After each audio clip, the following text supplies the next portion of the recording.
Hello, everyone, and welcome to the recap.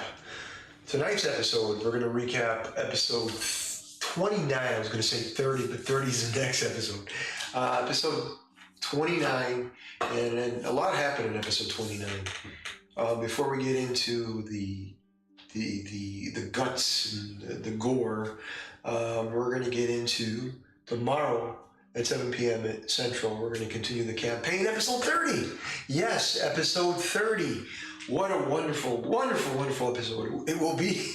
It all depends on what they do. That's the whole plan, right? It's the players' game. They control the narrative. They go from one side to another. That being said, let's kick off the recap.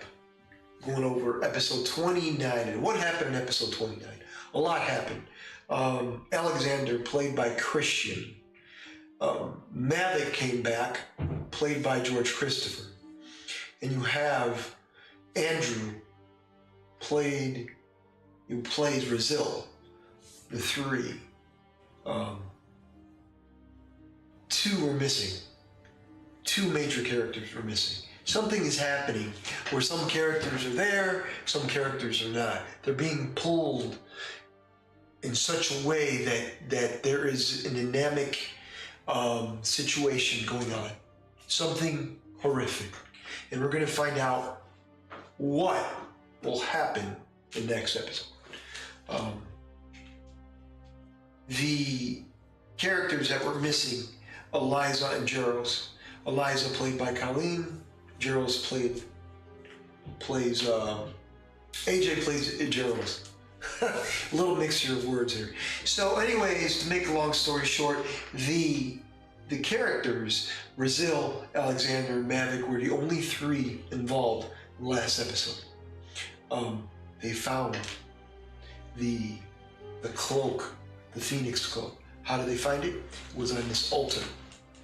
And the episode started, they were in a tavern of some kind. Walls closed in. Then they realized there's something in the ground. The ground is smooth, but there's like a bump of some kind etching around this bump. So they realized, okay, it's a piece of slab. We're going to go ahead and move it. So, and there's marking and etchings around this slab. So they moved it, and they see there's darkness. And Alexander does the Mission Impossible. Let's tie his ankles, rope around his ankles, and let's drop him. So he does that. Like 100 plus feet down, he drops, and he realizes that, like, man, this is pretty kind of scary. But he does it successfully. Before the other two come down, he realizes that there is this tentacle around this little girl who's trapped in the corner. The tentacle's going around her neck, and this thing is organic in her mouth, in her eyes, all over. So he realizes that something's going on. So he tries to help her. He tries to pull it away. And as he does that, he sees an image. He sees this young girl. He realizes that this girl is Lila. Lila Ordell's alive. She's back. How? Don't know. But he sees an image of her in a meadow. But before the meadow, there's a bridge. And Lila sees a frog jumping in the water. There's a dragonfly, and the frog, literally with its tongue, shoots out and grabs the dragonfly. Well, as that happens, let me check my levels really quick. Streaming good. Awesome. As that happens, Alexander follows closely. She hears something calling to her, a whisper. And the whisper says, to enter the gate of heaven, you must pass through me. So the voice is soft and says this to her. He says, "Come to me, my child." So she follows the voice. He says, "Come to me, my child. The heaven you seek awaits you." So there's this voice, soft, gentle, reaching out to her. And Lila, being a little girl as she is, this is the young Lila. This is the 6-year-old Lila. So she, gleefully, happy, runs towards the voice. And the voice is soothing, gentle. And now she's across the bridge and she sees a meadow. And in the meadow, the grass is long, taller than her. And she moves in the meadow and the voice calls out for her again. The voice says, "Lila, your family know not what they do." That's what the voice says. Now, at this point, Alexander is following.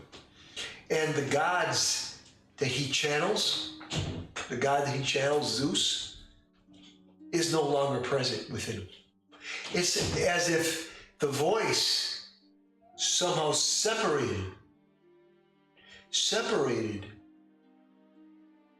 the god that he knew as Zeus from him.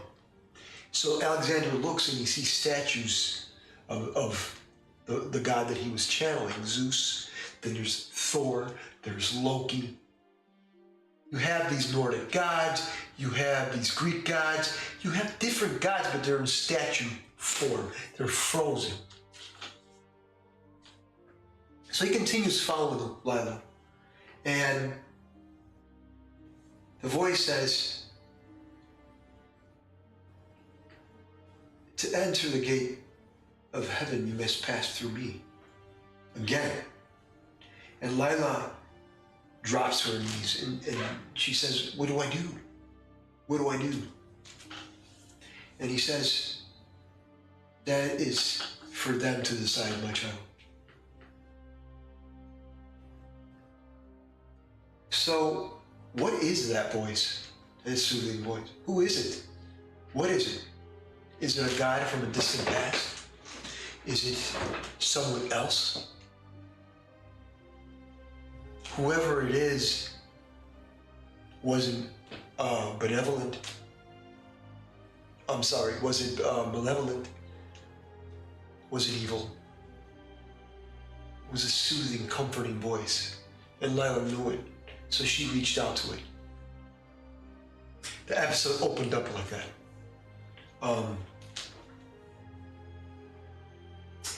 As they proceeded, as Alexander moved behind Lila, this imagery fades, and all of a sudden, he's in this lower room, and this young girl is trapped by these tentacles, or this organic substance around her. So he saves her. He pulls her out of it, and he brings her with. She's weak. Later on, she ends up still weak, but healed. But then her levels drop. So they know that they have the item of, they have items. They have the Book of the Dead. They have the dangerous sword, which they have not undergone, blah, blah. They have not started that trial yet. They're about to. They finished the trial of the cross. They have the cross. Remember, when they find that item, in order to keep that item, they have to undergo that trial. But they found the cross. They have the cloak. They have the Book of the Dead. Now they have the sword. So they have items with them. So they're proceeding pretty fast. They're moving along. So what happens is they realize that the ability of the cloak, the Phoenix cloak, will heal you to at least and game turns 1 hit point. It'll keep you alive. So she's hurt. Lila is extremely hurt. But you know what she does? She accepts Alexander's help. She goes with them. And at that point, the cloak later on, when they find it, and we'll get to that in a second, he moves on. But the other two, Brazil and Mavic, they do a Mission Impossible, but they do it like a champ. They come down like no problem. Their roles were magnificent, and they rappel down like they're Navy SEALs of some kind. But they drop, and they meet Alexander, and they realize that there's these markings on the ceiling of the room. There's a tree. There's different symbols, but they move on because they're in a hurry of some kind. They want to move on. They want to leave. They want to go to the next trial. So they forget about the markings and they move on. As they move on, they realize they're out of this tavern they were in. And let's go back before they went into this tunnel, the lower area. The tavern, there were footsteps, there were people in it. There were ghosts of some kind, apparitions of the past. Mavic saw them. There was a door that opened where a door was, but what they saw was a wall. They were trapped within the tavern, except for 2 locations. The slab in the ground and then the doorway that the ghosts, the apparitions were going in and out through.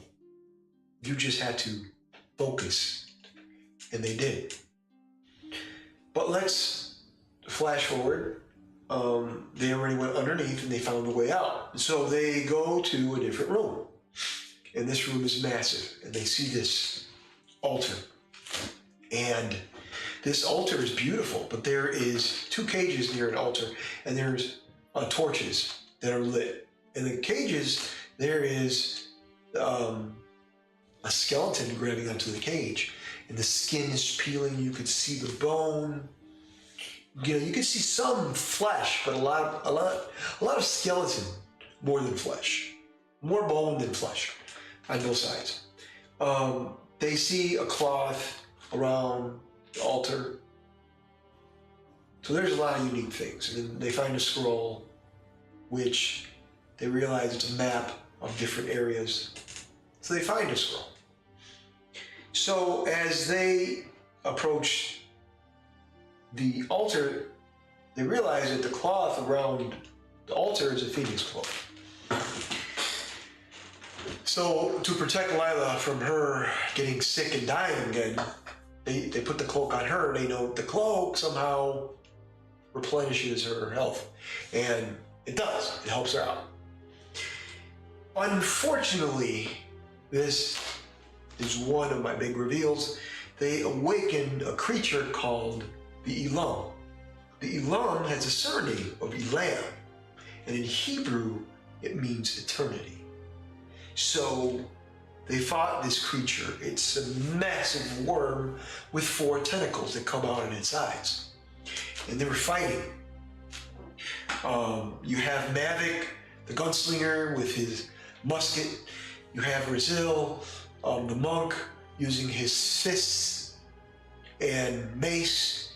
You have Alexander using his bow and arrow, using his abilities. Alexander, unfortunately, gets hit pretty hard. He falls. As Alexander falls once, he realizes this creature is pretty tough, and so do the other players. Round 1 goes, they have a big, massive fight. Round 2, Alexander falls again. And round 1, at the end of round 1, Lila ends up healing Alexander, but Alexander in round 2 falls again. So you have the 3 characters fighting this Ellum. So at this point, they're having a massive battle, and Lila happens to to banish the Ellum. But before she does that, as the Phoenix cloak wraps around her, there is something that happened in the past where an aspect of Lila, the adult version of her, started walking forward. And she mentioned her father and her mother and how she hated her father. But she walks forward towards this distant light. And this aspect of Lila merged with the little girl. So the little girl has the power of an aspect of her adult self.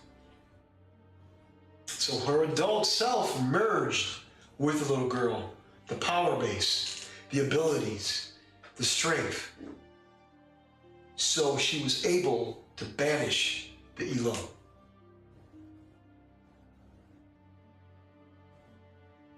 After all, her friends saved her, and she needed to help them because she knew this battle would not end well. So as she banished the Ellum, the characters move on.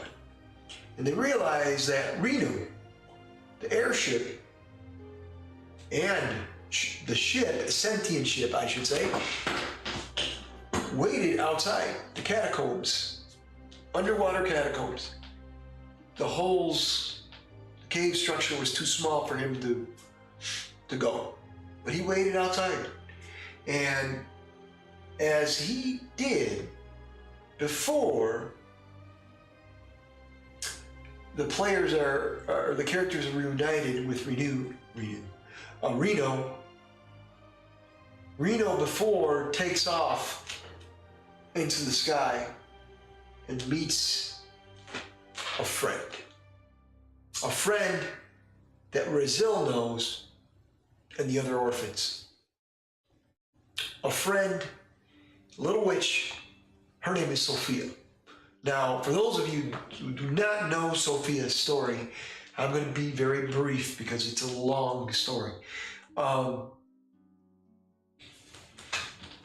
Samara is a black dragon. Her lair resides in I had an arc of Drow City. In Drow City, there was a black dragon that resided there, and that was Samara. Well, Samara, the only way she could move into the outside to leave her lair was if she would have a body of a human. And that body of that human was Sophia. And Sophia happens to be a lawful good witch. But, which makes it interesting, is Samara and Sophia are kind of a good mix. Samara uses Sophia selfishly, but Sophia will always change Samara's mind because of how good she is. No matter what Samara tries to do to Sophia, the black dragon tries to manipulate Sophia. Sophia turns around of her good, her sweetness, her kindness. That alone is something that Samara is bewildered about, trying to understand what is lawful good. Why is that even possible?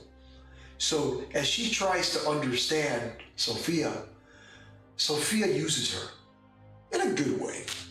So they both work with each other. So Sophia is reunited with her friends, Brazil, Alexander, and Maverick.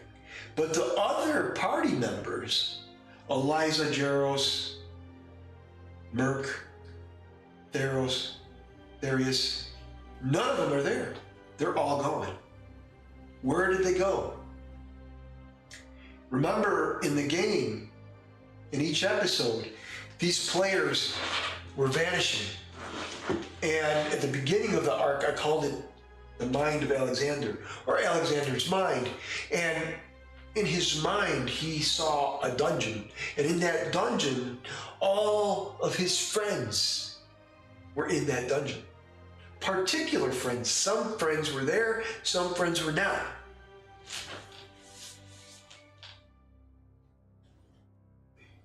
So what will happen to the rest of the party? Now, they're all reunited, or are they? As everybody returns to the ship, Brazil, Mavic, and Alexander, no one else is on the ship except for their friend Sophia. So they're reunited with Sophia. And now they're traveling to undergo the trial of the sword. They know where to go. But as they get there, an old friend in the distance comes out of a pirate ship. There are 3 massive pirate ships. The center one is the biggest out of the 3. And a ramp drops, and a bunch of pirates carrying crates and barrels come down, walk down that ramp. And at the very end, in the darkness, this individual with a captain's hat, a long red and black overcoat with yellow stripes. Some have buttons on them, some don't. The coat is tattered. His reddish blonde hair spewing at his shoulders. Before, he didn't have an eye patch, but now he does. His skin and flesh is peeled. You can see the bone. He reeks of death. He walks down that ramp. He has a sword at his side that's curved. And the first thing out of his mouth, he knows who he must kill. He knows that are still orphans alive from the town of the light, because they know who he is. And from the distance, as that airship touches down, you see a field and the 3 ships in the distance. You see a cave to the left. You see palm trees, vegetation to the right and left over where the airship lands. But in the distance, you see the pirates and the captain walk down that ramp. And Alexander hates Dranger. Dranger reemerges. Dranger is back. Yes. The captain is back. And as he walks down that ramp, the first thing out of Alexander's mouth is, we're going to have to kill that son of a bitch before they go on that trial. He wants to take out Dranger and the pirates. And that, my friends, was the last part of the episode. I ended it right there. It was great. A villain from the past comes back. If you remember, if you watched the earlier episodes, Dranger died of an explosion in the forest. How is he back? How did he live? What is Dranger? Who is Dranger now? Is he the same person? All those things are going to be answered. I'm telling you, these guys are going to find out what is wrong with Dranger. What is wrong with the adventure that they are in. Everything The wrongs, the right, the truths, the untruths will be revealed.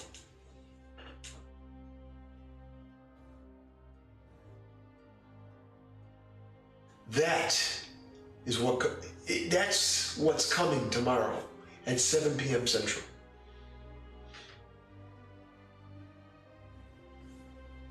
Guys, be there. Subscribe, like. I'm getting better in these recaps. I'll do my best to give you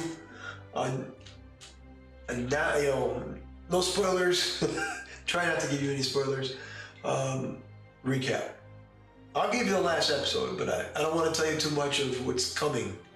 And I like to blab sometime. But stay with us. We have good content. Subscribe, like, hit the notification button. Let people know about Playerole. We're up and coming. We're rising. We're gonna have a good time tomorrow at 7 p.m. Central. Just join us and join the love. It's role playing, folks. That's what we love to do. Role play. And you know what? Just let everybody know. Have a great night, guys. I will see you tomorrow. And tomorrow night, the adventure continues, episode 30. Have a great night.